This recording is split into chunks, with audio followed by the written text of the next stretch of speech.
যেটা জামাতের ব্যাপারে আপনারা করেন। লিগ্যাল লেন্স দিয়ে দেখেন না পলিটিক্যাল লেন্স দিয়ে দেখেন। লিগ্যাল লেন্স হলে আপনি জামাতের বিরুদ্ধে বিচার করবেন। কেউ কেউ টেলিভিশনে এসে বলে হ্যাঁ জামাতের জাতির উদ্দেশ্যে মাপ চাইতে হবে, মাপ চাইলে আমি মনে করি তারা জামাতের পক্ষে ব্রোকারি করে। তির্যকভাবে এসব বলতে হবে আমরা বিচার চাই, কারণ খুন এবং ধর্ষণ এই দুইটা অপরাধের বিচার কোনোভাবে কম্প্রোমাইজ হয় না, আদালতও মাপ করতে পারে না।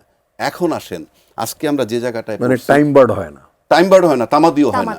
হ্যাঁ, যে আপনার চ্যানেলে এসে বলবে যে জামাতকে মাপ চাইতে হবে, তখন আপনি প্রশ্নটা করবেন মাপ চাইতে হবে কেন? হত্যা এবং ধর্ষণ এই দুটো তো মাপ হয় না, আপনি বিচার চাইবেন। আমি আপনাকে বললাম আজকের থেকে, কারণ আপনি পলিটিক্যাল লেন্স দিয়ে দেখবেন আর 55 বছর যাবত আমরা সাফার করব। If it is from political lens, stop it. আর নয়তো লিগ্যাল লেন্স দিয়ে দেখবেন, বিচার চাইবেন প্রত্যেকের। আর সরকার যদি বিচার করতে না 30 বছরে করতে পারেন নাই, শেখ হাসিনার 20 বছর, বেগম খালেদা জিয়ার 10 বছর বিচার করতে পারেন নাই, আপনাদেরকে ব্যাখ্যা দিতে হবে কেন বিচার করতে পারছেন না। রাষ্ট্র এটা তামাশা নয়।